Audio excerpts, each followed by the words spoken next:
Hello everyone, a very warm welcome to Dronacharya IAS. आज की इस वीडियो के अंदर हम स्टार्ट करने जा रहे हैं हिंदू के कुछ इंपॉर्टेंट आर्टिकल्स का डिस्कशन। तो चलिए स्टार्ट करते हैं। देखिए, जो आज की हमारी पहली न्यूज है that is again from Donald Trump. USA की तरफ से न्यूज आ रही है एंड इट इज समथिंग जिसका शायद हमें डर भी था, कह सकते हैं, या शायद हम वेट कर रहे थे कि ये कब होने वाला है। बिकॉज जब पूरा वर्ल्ड एक ट्रेड वॉर की एम्बिट में स्टार्ट हो चुका है, टैरिफ वॉर के अंदर उतर चुका है, ऐसे में भारत भी इंक्लूड हो चुका है। बिकॉज कल ही डोनाल्ड ट्रंप ने कांग्रेस अपने यहाँ पर हाउस को करते हुए ये बोला है कि बहुत सारे ऐसे नेशंस हैं जिसके अंदर इंडिया है, चाइना है, साउथ कोरिया है, कनाडा है, मेक्सिको है, जो यूएसए को उस करता है।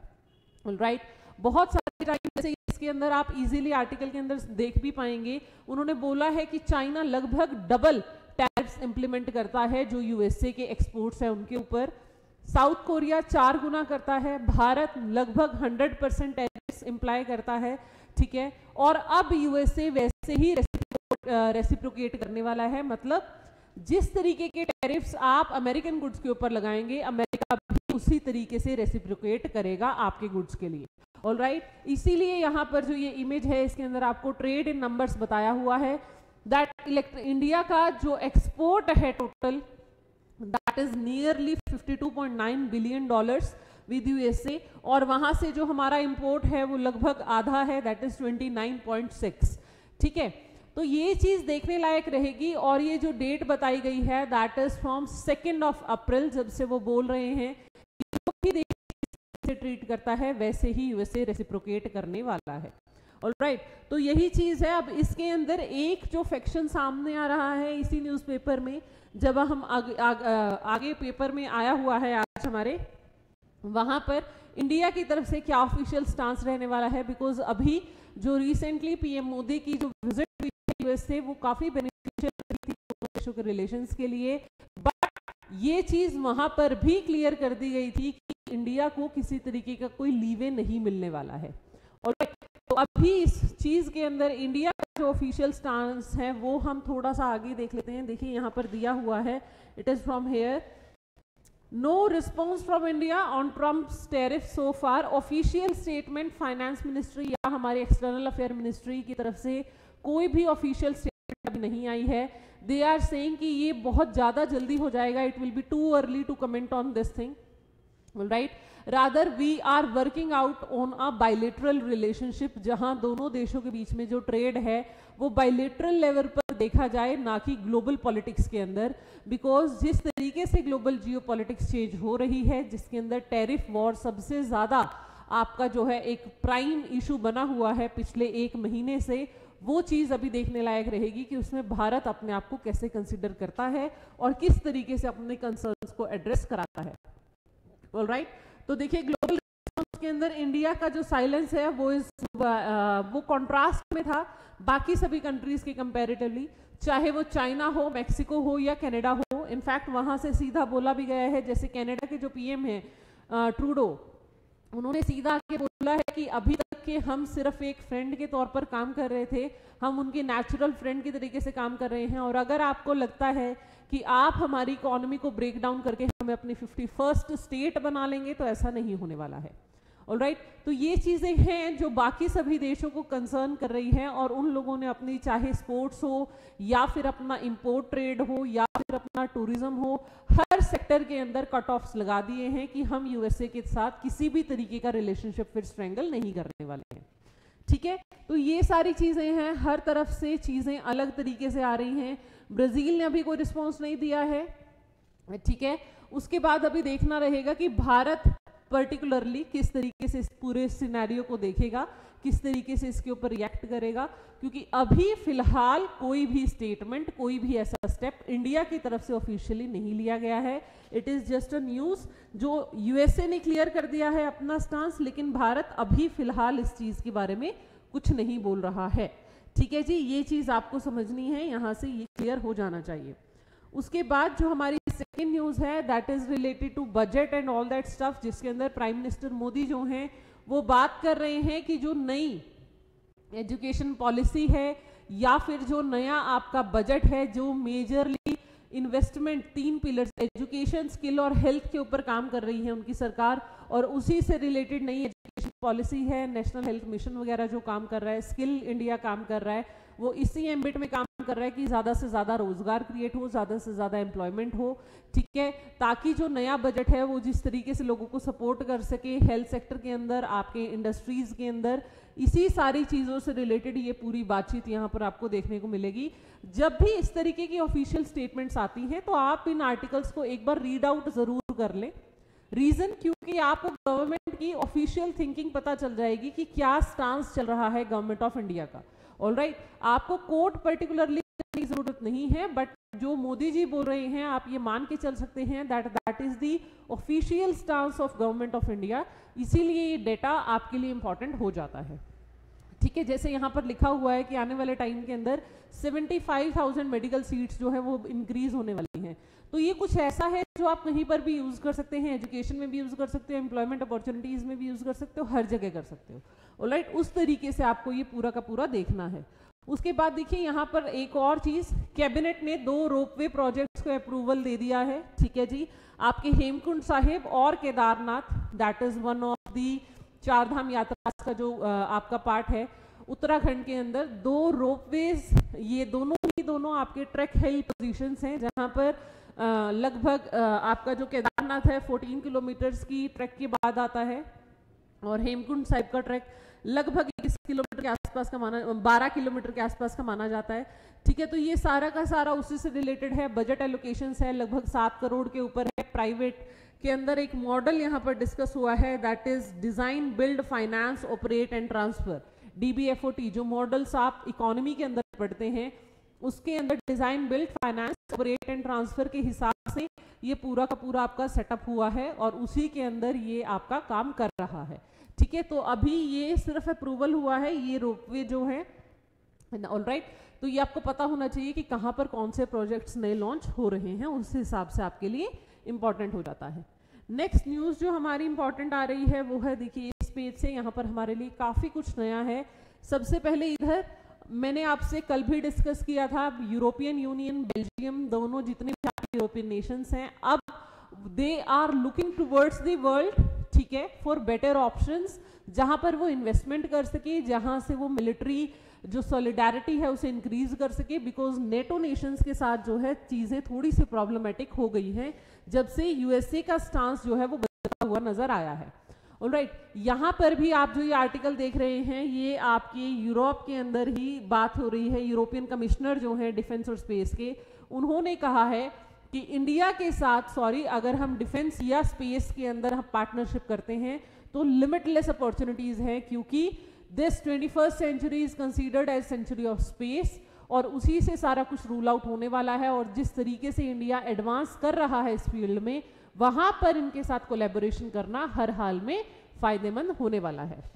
राइट, सी यहाँ पर आप ये चीज देख सकते हैं, from an economic point of view the 21st century apart from being the century of space will also be the century of India। ठीक है, क्यों? क्योंकि यहाँ पर अपॉर्चुनिटीज बहुत ज्यादा है, यहाँ का डेमोग्राफिक डिविडेंड इस तरीके से है, one of the fastest growing economy है, आपकी मार्केट बहुत स्ट्रांग है क्योंकि आपके पास पॉपुलेशन बहुत ज्यादा है।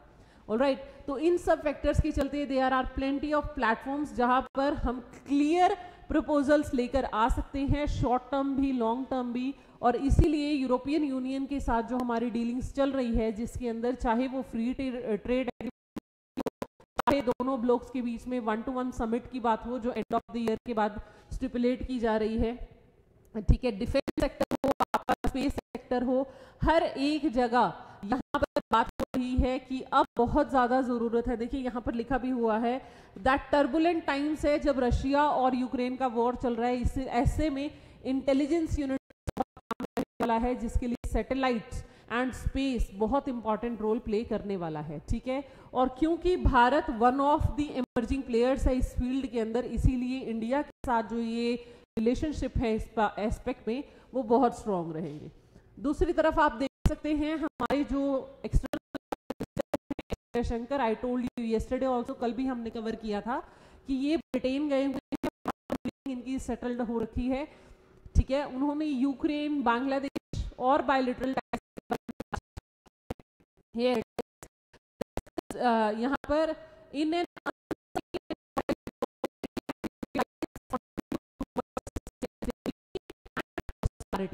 ठीक है, जब से यूएसए ने, ये चीज आपसे बार बार डिस्कस कर रही हूं कि जियो पॉलिटिक्स कुछ ऐसा है जहां पर जो आपके ग्लोबल प्लेयर्स हैं, जो बड़े प्लेयर्स हैं, उनके स्टांस से ही पूरी की पूरी जियो पॉलिटिक्स। ऑलराइट, जब से यूएसए का जो स्टांस है वो यूक्रेन की तरफ और रशिया यूक्रेन, आप कह सकते हैं रशियन एम्बिट की तरफ ज्यादा सॉफ्ट हुआ है, तब से हमें ग्लोबल एरेना में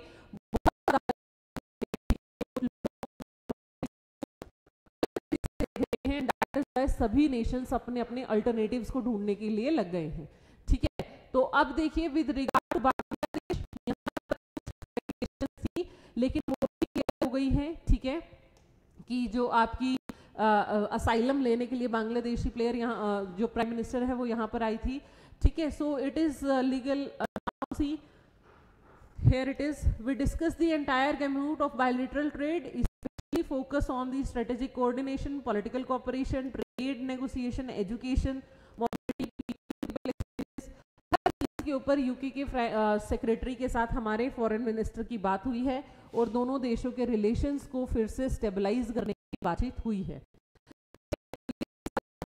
आपके इस चीज को सिग्निफाई कर रहे हैं कि जिस तरीके से टाइम चेंज हो रहा है, जिस तरीके से काफी कुछ बदल रहा है, उससे भारत का जो स्टांस है ग्लोबल सिनेरियो के अंदर वो बहुत इंपॉर्टेंट स्पेस लेने वाला है। ठीक है, now here it is, science के पेज पर एक बहुत इंपॉर्टेंट आर्टिकल आया है कि जो डेब्रीज आती है से क्रैश के स्पेस के अंदर क्रैश होने के बाद वापस भारत में आती है तो किसकी लायबिलिटी है, तो किसकी लायबिलिटी बनती है। देखिए ये चीज कैसे कही जा रही है, जो भी रॉकेट लॉन्चर आपके फॉर एग्जांपल सैटेलाइट चीज को, तो वो रॉकेट एक बार वापस गया तो वो किस तरीके से उसके अंदर से जो एफिलेंट्स हैं या जो डेब्रीज यूज्ड मटेरियल है वो वापस जब अर्थ के सरफेस के अंदर री एंटर करता है तो उस चीज से ये पूरा का पूरा मामला है। बिकॉज यहाँ पर देखिए लिखा हुआ है, despite being a critical issue in space governance, space debris जो यूनिवर्सली एक्सेप्टेड लीगल डेफिनेशन कोई भी नहीं है, किस चीज को हम लीगली बोलेंगे कि ये स्पेस डेब्रीज का काम कर रही है। इसके लिए जो एक space convention of international liability, वहां से ये सारी की सारी पावर्स डेराइव हो रही हैं। पूरा आर्टिकल समझने की कोशिश, हियर इट इज,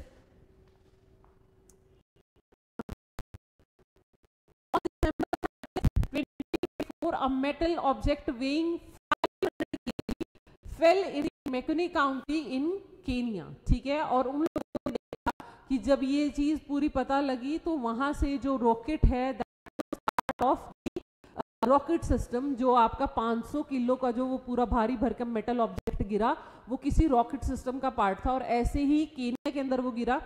ठीक है, ऐसे ही अलग अलग एग्जांपल देखे गए।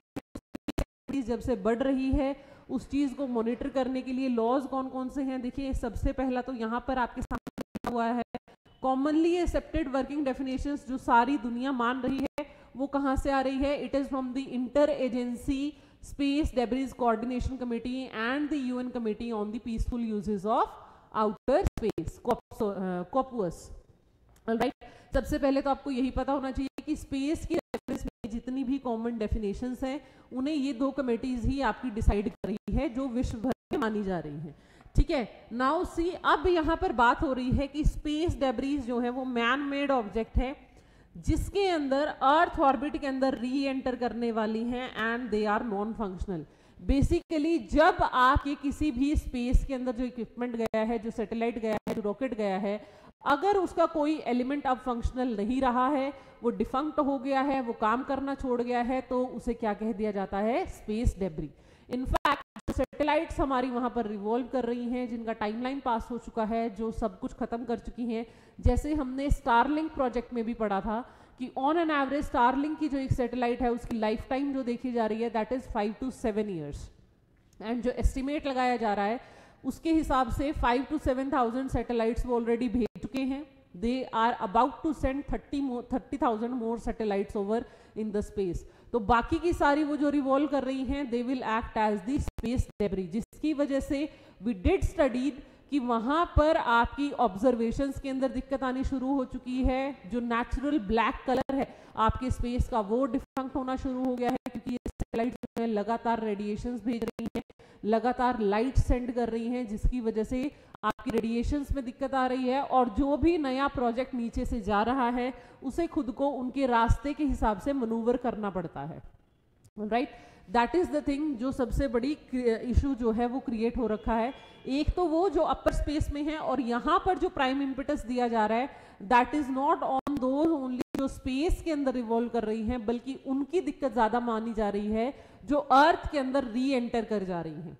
बिकॉज अर्थ के अंदर री एंटर करके वो जहां पर भी गिरेंगी वहां पर जो भी नुकसान होगा उसकी भरपाई कौन करने वाला है, इस चीज से रिलेटेड कोई भी लीगल लायबिलिटी का क्लोज नहीं है। ये सबसे बड़ा कंसर्न है, ठीक है। जैसे माना भी जा, यहाँ पे एग्जांपल दिया है कि आपके रशिया की तरफ से यस हेयर एक डेब्रीज गिरी थी 1978 के अंदर, और काफी सालों तक नेगोशिएट करने के बाद सिर्फ $3 मिलियन उन्हें दिया गया था, जबकि $6 मिलियन, ठीक है, इफेक्ट्स रह गए अलग से। ऑलराइट, तो अब जो ये गैप इन गवर्नेंस है जहां पर आपकी USA federal aviation administration that is the US की तरफ से बोला दैट स्पेसएक्स ये अब ये काफी सारी ऐसी चीजें हैं जहां पर ये बोल दिया जाता है कि कंट्रोल छूट गया है, दिक्कत हो गई थी, इस वजह से स्पेस डेब्री बन के आ गया, ठीक है। लेकिन एक एग्जांपल यहाँ पर ये दिया हुआ है कि 5B कोर स्टोरेजेस बैटल बेहेमथ वो अनकंट्रोल्ड सदर्न पैसिफिक ओशन में आके गिरा। तो देखिए समझने वाली बात ये है कि अगर लैंड पर गिरता है तो डेफिनेटली ज्यादा दिक्कत है, लेकिन जब अगर ओशियनिक वाटर में जाता है तो वहां पर भी उसको हार्म होने वाला है, ठीक है। बिकॉज नहीं पता है कि जो जितना हैवी वो चीज जा रही है उससे कितने लोगों को प्रॉब्लम होने वाली है। नाउ लास्ट में चलते हैं इस आर्टिकल के, यहाँ पर आपके इसके लिए सजेशंस दिए हुए हैं कि क्या किया जा सकता है पूरे समझने के बाद। तो यहाँ पर सबसे पहली बात यही की जा रही है कि सबसे पहले तो आप स्ट्रॉन्ग रेगुलेशंस लेकर आए। जो आपका ये कोपुअस है, जो यूएन की बॉडी है, उन्हें बाइंडिंग ग्लोबल रेजोल्यूशंस की तरफ जाना चाहिए, ठीक है।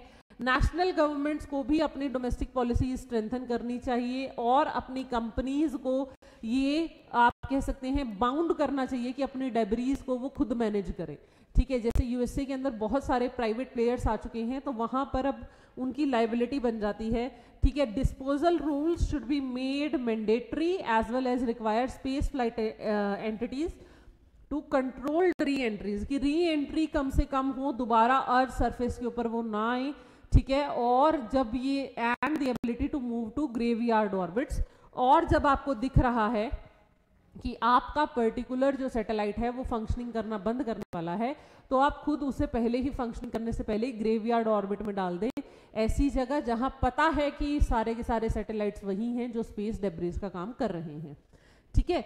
सेकेंड, इंप्रूव्ड ट्रैकिंग सिस्टम, ताकि हम उसको इजीली मैनूवर कर सके कि कहाँ पे आके फॉल आउट होने वाला है, वहां पर पहले ही बचाव किया जा सके, ठीक है। सस्टेनेबल स्पेस प्रैक्टिसेस की बात की जा रही है, और एक और convention that is liability convention must be modernized to include an independent international tribunal। इसकी बात की गई है कि आप एक इंडिपेंडेंट इंटरनेशनल ट्रिब्यूनल की क्रिएशन कीजिए जो ये चीज रेगुलेट कर सके कि अगर ऐसे में स्पेस डेब्रीज आती है और उसके ऊपर कोई क्लेम नहीं है तो वहां से किस तरीके से चीजें, किसको लीगली उस चीज के लिए रिस्पॉन्सिबल माना जाएगा, ठीक है। तो उसके लिए ट्रिब्यूनल जो है वो सेटअप हो जानी चाहिए ताकि उसको सभी लोग मान सके, वहां पर एनफोर्समेंट हो सके। Now it is again we have to see कि ये सारी चीजें किस तरीके से कन्वर्ट होती है, बट इशू बहुत कंसर्निंग है, बहुत अलार्मिंग है, तो ध्यान से बड़े ही आराम से समझकर आपने इस आर्टिकल को आज समझना है। वन ऑफ की इंपॉर्टेंट आर्टिकल्स है ये आपके लिए, इसको बहुत ही आराम से समझिएगा। नेक्स्ट आर्टिकल आज आया है that is in the text and context page. यहां पर आपके रशिया यूक्रेन वॉर की पूरी हिस्ट्री दी हुई है। और इसके पीछे रीजन ये है, एक तो 3 साल खत्म हो चुके हैं, लेकिन उससे बड़ा रीजन ये है कि यूएसए के इंटरमीडिएशन के बाद फाइनली यूक्रेन ने जो है वो स्टेप डाउन करने का फैसला ले लिया है, कि जिस तरीके से मतलब वो नेगोशिएटिंग टेबल के ऊपर आकर खड़े हो गए हैं। ठीक है, और जब आप इस आर्टिकल को पढ़ते हैं तो सबसे पहली चीज जो आपको दिख रही है वो ये इमेज बता देगी कि 67.5 बिलियन डॉलर की एड सिर्फ अकेला यूएसए दे रहा था, राइट, यूक्रेन को, जो कि उसके मिलिट्री के लिए, इक्विपमेंट्स के लिए, हर चीज के लिए जिस तरीके की फाइनेंशियल एड उन्हें चाहिए थी, उसमें 67.5 बिलियन डॉलर बहुत बड़ी रकम होती है जो अकेला यूएसए दे रहा था। बाकी सारे Nations, Germany, UK, Denmark, your Sweden, Poland, ये सब छोटे छोटे अमाउंट्स में पे कर रहे थे। ऑलराइट, और अब जो आप ये चीज समझ पा रहे होंगे कि यूक्रेन ने जो वापस होने का या जो ट्रूस का ऐलान किया है कि ठीक है हम नेगोशिएटिंग टेबल पर बैठने के लिए तैयार है, और वैसे जैसे यूएसए चाहेगा, तो वो चीज वहीं से आ रही है कि क्योंकि सबसे ज्यादा एड कौन दे रहा था, यूएसए, तो that is why they are again liable to them, कि अब उनकी एड वापस ले ली गई है, मिलिट्री सेटअप सारा वापस ले लिया है, तो अकेले यूक्रेन इस चीज को बहुत दिनों तक नहीं झेल पाएगा, और कहीं ना कहीं आप कह सकते हैं इसके रेपरकशंस ज्यादा स्ट्रांगली उसे फेस करने पड़ जाएंगे, क्योंकि इस पूरे सिनेरियो के अंदर रशिया ने जो चीज बोली है वो ये कि किसी भी सूरत हाल में जो टेरिटरीज हमने टेक ओवर कर लिए हैं हम उन्हें नहीं छोड़ने वाले हैं। ठीक है, तो आप अगर एक टाइमलाइन देखेंगे तो यहाँ पर आपको समझ में आ जाएगा कि वॉर शुरू कब हुआ, फरवरी 24, 2022 को, ठीक है, जिसके अंदर शायद व्लादिमीर पुतिन ने उस टाइम पे सोचा था कि कुछ दिनों की बात है, हम इसको टेक ओवर कर लेंगे, लेकिन पहले ज़ेलेंस्की जो है वो स्ट्रांगली खड़े हो गए, और फिर उसके बाद सी हियर, जब आपकी बाइडेन यूएस सप्लाइड वेपन्स के साथ यूक्रेन ने स्टार्ट किया, तो आपके रशिया के साथ वॉर फुल फ्लेज मोड में चला गया। ठीक है, और जब बाइडेन एडमिनिस्ट्रेशन सामने आया तो साथ ही जब उन्होंने 2 वे अप्रोचेस स्टार्ट की, एक रशिया के ऊपर इकोनॉमिक और मिलिट्री सैंक्शंस लगाना, और दूसरा कंप्लीटली आपके यूक्रेन को पूरा का पूरा सपोर्ट करना। ठीक है, तो नाउ सी, यहां पर उन्होंने ऑफिशियल स्टेटमेंट दे दी थी कि हम रशिया को वीकेंड करना चाहते हैं, वी वांट कि रशिया जो है घुटनों पर आ जाए। उसके बाद पूरा का पूरा वेस्ट इकट्ठा हो गया, और सब लोगों ने बोला कि ठीक है हम भी आपको सपोर्ट करने के लिए तैयार हैं। यही रीजन है कि ये वॉर जो है वो इतना लंबा चल गया, क्योंकि दूसरी तरफ जो रशिया वाला ब्लॉक था, वहां पर रशिया ने खुद को न्यूट्रलाइज करने के लिए एशियन पावर्स की मदद ली, जिसमें चाइना सबसे बड़ा रोल इंपॉर्टेंट प्ले कर रहा था। चाइना रशिया को सपोर्ट कर रहा था। तो आप इस चीज को वैसे भी देख सकते हैं कि ये कोल्ड वॉर इरा वाला टाइम है, जब सामने 4 फ्रंट पे 2 चीजें लड़ रही हैं, लेकिन प्रॉक्सी वॉर में पीछे से 2 बड़ी पावर्स उसको सपोर्ट कर रही हैं। ठीक है जी, उसके बाद अब देखिए यहां पर ये पूरा का पूरा मामला सामने आया है। अब यहां पर एक चीज जो इसके अंदर है कि रीजन क्या है, ट्रंप ने जो अपनी पूरी पॉलिसी चेंज की है उसके पीछे अनुमान ये लगाया जा रहा है कि यूएसए अब रशिया को अपना उतना ज्यादा डिफिकल्ट जो है वो या आप कह सकते हैं शत्रु के रूप में या आप एनिमी के रूप में नहीं देख रहा है, rather it want to counter balance China. ठीक है, इसीलिए वो चाहता है कि साइनो यूएस साइनो जो है वो पूरा का पूरा अलायंस बन जाए, ये दोनों कंट्रीज साथ में आ जाए, ताकि फिर चाइना को काउंटर बैलेंस किया जा सके। Because real threat in today's geopolitical arena जो दिख रहा है that is China rather than USA. ठीक है, और इसके एंड तक आपको दिख जाएगा कि अब पूरे यूरोपियन मार्केट के अंदर जो गर्मा गर्मी है वो इसी चीज से रिलेटेड है कि नेटो जो अलायंस बना था उसकी क्रेडिबिलिटी कितनी रह जाएगी after the stance of USA, जिसमें उन्होंने एकदम से मिलिट्री एड वापस ले ली, वो चीज देखने लायक है।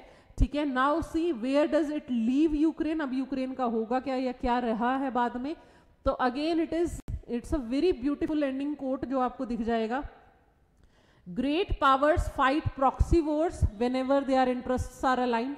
ठीक है, आपकी जो ग्रेट पावर्स हैं वो प्रॉक्सी वॉर स्टार्ट कर देती है, जैसे मैंने आपको पहले भी कहा, सामने 2 लोगों को लड़वा देगी, पीछे से सपोर्ट करेगी, और तब तक करेगी जब तक उसका इंटरेस्ट अलाइंड है।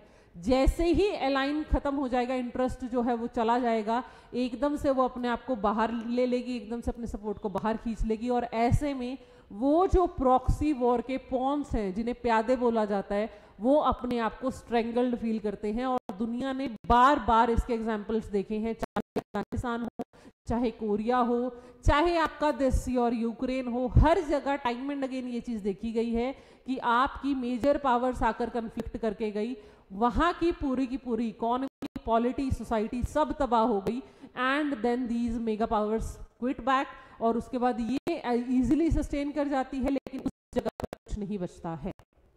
ठीक है, तो ये आर्टिकल आपके लिए मस्ट रीड आर्टिकल है, आपको पूरा का पूरा एक तरीके से आप कह सकते हैं टाइमलाइन समझ में आ जाएगा, पॉलिटिक्स का सिनेरियो बहुत अच्छे से समझ में यहाँ से आ जाएगा। Last in the league is today from here, जहां पर उन्होंने अपने कांग्रेस के अंदर स्पीच जो दी है डोनाल्ड ट्रंप ने, सामने आई थी कि वो 2 अप्रैल से अपना पूरा का पूरा जो उनका प्लान है उसको फुली फर्निश करने वाले हैं। ठीक है, जो जो चीजें उन्होंने सोची है उस पर वो टिक करने वाले हैं। वो हर हाल में he will make America American great America, ठीक है, उस तरीके की बातें वो कर रहे हैं कि अमेरिका के रीबूट करने का टाइम आ गया, बहुत टाइम हो गया, हम बहुत सारी अनइंटरेस्टेड चीजों में डिवोट कर रहे थे मनी, जिसकी जरूरत नहीं है, एंड दैट इज वाई जितनी भी चीजें आपने पिछले पूरे मंथ में देखी है वो उसी का रिजल्ट है। ठीक है, तो नाउ ही इज सेइंग कि अब democratic response, America wants change and we can make change. ठीक है, तो अब ये डेमोक्रेटिक जिस तरीके से भी चीजें हो रही हैं वो पूरा का पूरा इसी का पार्ट है। अब इसी की साइड में एक और इम्पोर्टेंट न्यूज आई है, जहां डोनाल्ड ट्रंप ने ये भी बोल दिया है कि वो ग्रीनलैंड को हर हाल में टेक ओवर करने वाले हैं। ठीक है, रीजन ये है क्योंकि वो चाहते हैं कि आर्कटिक के आसपास उनकी सिक्योरिटी बनी रहे, वो पूरा का पूरा एरिया सिक्योर रहे, जिसके लिए जरूरी है कि ग्रीनलैंड जो है वो आपके यूएसए के कंट्रोल में आ जाए, चाहे उसके लिए मिलिट्री को भी यूज क्यों ना करना पड़ जाए। ग्रीनलैंड इंपॉर्टेंट हो गया है, डेविस स्ट्रेट इंपॉर्टेंट हो गई है, पूरा का पूरा ज्योग्राफिकल एरिया इंपॉर्टेंट हो गया आपके लिए। और अगर मैं बात करूं तो इधर से इनके जो प्राइम मिनिस्टर हैं दैट इज न्यूट एगडे, इन्होंने बोला है that Greenland is our and whatsoever might happen, चाहे जो हो जाए हम किसी भी सूरत हाल में ग्रीनलैंड को टेक ओवर करने नहीं देंगे। नेचुरल सी बात है, कौन चाहेगा कि हमारा देश किसी और में चला जाए। जी, तो यहाँ पर ये जो है मैन इन ग्रीनलैंड, जो ये आर्टिकल आप एक बार बस पढ़ लेना।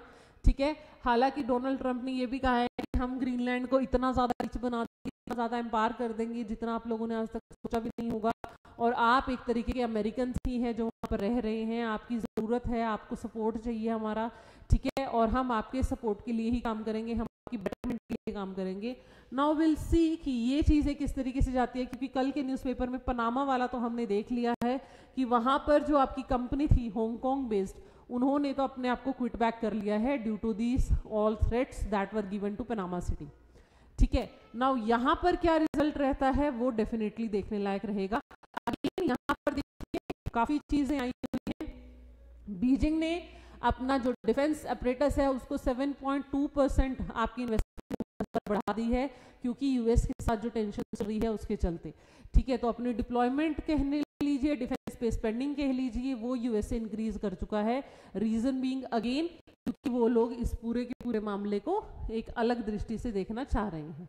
ठीक है जी, और इसके बीच में आपको न्यूज़पेपर के अंदर काफ़ी छोटी छोटी न्यूज़ मिल जाएंगी, जहां पर अलग अलग देशों ने अपने अपने क्राइटेरियाज बताए हैं कि कितना %, जैसे चाइना का आया है कि दे आर रिटेलिंग बैक, वो किस तरीके से ट्रेड के इश्यूज हैं उसके ऊपर, that is on the stock market से रिलेटेड है जो वापस फिर से रीबूट किया है। ठीक है, एंड ये देखिए कि इंडिया की फर्म्स किस तरीके से जा रहे हैं, आपके चाइना के अंदर क्या चीज़ें हो रही हैं। ठीक है, चाइना जो है मेजरली अपनी जो इकोनॉमी है वो लोकल डिमांड के थ्रू ज़्यादा इम्पटस देने वाला है because of the tariff thing. ठीक है, तो वो अपनी बिजनेसेस को लोकली स्ट्रॉन्ग बनाने वाला है। ये पूरी की पूरी न्यूज़ आपके पेपर में आज आई हुई है। Just a second, I will get to you, it's here I guess, yes here it is. 5% growth की बात कर रहा है चाइना, आई कर रहा है beside of the trade war. ठीक है, कि चाहे ट्रेड वॉर चलता रहे हमें कोई फर्क नहीं पड़ेगा, हम आय कर रहे हैं कि 5% तो हम ग्रो कर ही लेंगे, और वो कैसे कर रहा है, because they are more depending upon the domestic market, कि यहाँ पर काम करके डिमांड जनरेट करके पूरा प्रोडक्शन करके सेल आउट करके वहाँ से हम इतना प्रॉफिट कमा लेंगे कि उसको काउंटर बैलेंस कर लेंगे और फिर भी 5% से ग्रो कर जाएंगे।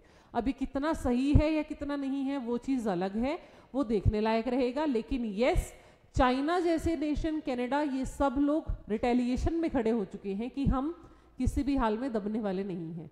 ठीक है, तो अब इस पूरे ग्लोबल सिनेरियो के अंदर क्या चीज़ें कैसे होंगी, कौन सा पोल शिफ्ट होगा, किस तरीके से आपका मल्टीपोलर वर्ल्ड के अंदर किस तरीके से डायमेंशंस बदलेंगे, ये आने वाला टाइम ही बताएगा, जो हर दिन बदल रहा है because of one person, that is United States के president Donald Trump, right. And I guess जब से उन्होंने ऑफिस लिया है तब से हम वीडियोस में यही चीज़ डिस्कस कर रहे हैं, and it is something which is inevitable for me also, because हर दिन न्यूज़पेपर में वो चीज़ आ रही है एंड वो आपको बताना ज़रूरी है, ऑलराइट। इसके साथ आपके लिए जो इम्पोर्टेंट है वो ये चीज़ याद रखिएगा कि जब भी ऐसा कुछ होता है तो ग्लोबल जो इमेजेस हैं, जो मैप हैं, जो चीज़ें हैं, जैसे पनामा में डेरियन गैप वगैरह है, ग्रीनलैंड में डेवी स्ट्रेट वगैरह है, ये सब आपके लिए इंपॉर्टेंट हो जाता है। जो रशिया वाला आर्टिकल आप पढ़ेंगे वो पूरा एरियाज आपके लिए इंपॉर्टेंट हो जाएंगे जो बार बार आ रहे हैं, लुहांस्क, डोनेस्क, जो उन्होंने टेक ओवर किए हैं। ठीक है, यहाँ से यूपीएससी प्रीलिम्स में क्वेश्चन जरूर पूछ सकता है, इसके लिए आपको रेडी रहना चाहिए। Alright, so thank you very much for watching the video. That's all from today's discussion. I hope you like it, and for more such information stay tuned to Dronacharya IAS. Thank you.